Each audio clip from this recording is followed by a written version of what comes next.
Hi, my name is Brianna Carroll. Today I will be sharing a few tools that you could implement into your future classroom. I got all of these tools from the 6 bloggers that I will talk about later, as well as one blog that I found on my own. All of these tools have many different features that you can customize to your specific classroom needs. The first blogger that I will be talking about is Holly Clark. In a post that I found, she said, "The future of AI isn't science fiction. It's the reality our students will inherit, and it's up to us to prepare them to not just exist in that world, but to shape it." On the right, over here, you can see my response. At the end of my response, you can also see that I used the hashtag UNKTE206. I think that it is really important to understand that AI is becoming more and more prevalent into our future. I will be using all of these tools for 6th grade. The first tool from Holly Clark that I found was an Explore board. This allows students to create their own presentations that can incorporate links, pictures, videos, and really anything that they want, and they can customize it to how they want it to look. The first standard for this one is Innovative Designer, more specifically the design process. Students know and use a deliberate design process for generating ideas, testing theories, creating innovative artifacts, and solving authentic problems. The second standard that I found is create presentations for a variety of audiences and purposes with the use of appropriate transitions and animations to add interest. All of those align with the Explore board tech tool. The second blogger is Richard Byron. In his Free Technology for Teachers, I found this post where it talks about how Canva and TeacherMade can both create a great lesson and creativity for your students. You can see that this is my response at the bottom, as well as the hashtag. The standards for these are Empowered Learner, providing feedback to improve practice. Students use technology to seek feedback that informs and improves their practice and to demonstrate their learning in a variety of ways. The second one is independently use appropriate technology tools like graphic organizers, audio, and video to define problems and propose hypotheses. The tool that I found from him was called Khan Academy. This is a great tool for students to learn on their own while the teacher can track their progress. This can include watching videos and answering questions or playing games that allows them to get feedback right away on if they got the answer right or wrong and allows the teacher to track their progress. All of those go back to the standards that incorporate the technology use and being able to independently use them. The third one is Eric Kurtz.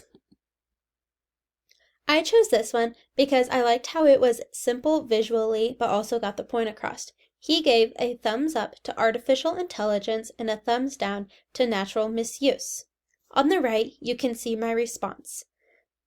I said that it is very important to know how to use artificial intelligence since it is continually growing. It's very important to understand not only how to use it, but also how to teach it so your students can better understand it. The first standard is Innovative Designer, more specifically, design process. Students know and use a deliberate design process for generating ideas, testing theories, creating innovative artifacts, or solving authentic problems. The second standard that I found was select and use appropriate software to complete tasks in a variety of educational and professional settings. The tool that I found from him was Google Drawings. It sounds simple, but this tool allows students to use their creativity to draw what they are learning. The teacher can provide prompts, and the students can draw what they interpret the answer is. This allows the students who love to be creative and express their knowledge that way a chance to do that. You can also use Google Drawings for presentations as well. It allows students to draw, incorporate pictures, and/or visuals. This will help students understand how to use this technology tool. The next one that I found is Matt Miller. In this post, he talks about AI literacy for not only students but also teachers. In this, he uses Magic School. On the right, you can see my reply. I talked about how as a future teacher, it is really important to know that there are multiple tools out there that I could implement into my future classroom. The tool that I took from him is a Spotify Wrapped template. I thought this was really cool because most of your students will understand and know what Spotify is. At the end of the year, Spotify does what's called their Wrapped. They take all of your top choices and songs and put it into like a presentation. There are tools and templates that students can use to create their own so-called Spotify Wrapped for any sort of topic. This will allow them to incorporate the tools that they know and also something that they find interesting. That way they'll be more engaged in the activity. The standards for this are Collaborator, but more specifically, use collaborative tools. Use collaborative tools to expand students' authentic real-world learning experiences by engaging virtually with experts, teams, and students locally and globally. The second one is locate and use letter and number keys with left and right hand placement. Since I am doing 6th grade, this will be something that we will continue to work on. They have not mastered how to correctly type with both their left and right hand placement.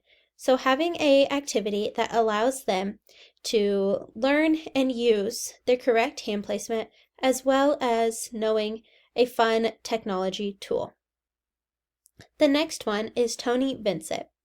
I found a post that he did about a YouTube video, which sounds pretty simple, but he talked about how you can turn a simple YouTube video into something that accommodates for each individual student's needs, which I incorporated into my reply to his post. He talked about turning captions on and how you can increase and decrease the caption text size to accommodate for those students' needs. If they are hard of hearing or if they just need to read instead of listen, this gives them the great opportunity to do that. The tool that I found from his blog is called Spin the Wheel. In his example, he did it for vocabulary, but this tool allows for random choosing. It is a wheel that, when spun, randomly lands on a square. A teacher can use this for many different topics. It can be used for grouping, or it can be used for ideas, topics, anything that needs to be randomly chosen. The standards that go with this are designer, and more specifically, design authentic learning activities. Educators design authentic learning activities that align with educational standards and use digital tools and resources to maximize learning. The second standard is create media for a variety of audiences and purposes with the use of appropriate transitions and animations to add interest. The next one is Jennifer Gonzalez. I really like this post that she did because not only does it give problems and solutions, but it is very easy to understand. I told her that I am studying to become a future educator and I'll be using these tips in my classroom. I was also asking her a few questions about how to approach setting up classroom standards, which is what a lot of her things talk about. A tool that I found from her, it's called Snorkel. This tool allows for students to verbally and visually learn. They can record themselves and get instant feedback, which I think is very important for students in their growth and learning. The first standard that I found is Analyst. Offer alternative assessments. Provide alternative ways for students to demonstrate competency and reflect on their learning using technology. The second standard is word processing. Write, edit, save, and print document in a sitting. This allows them to talk and get feedback right away.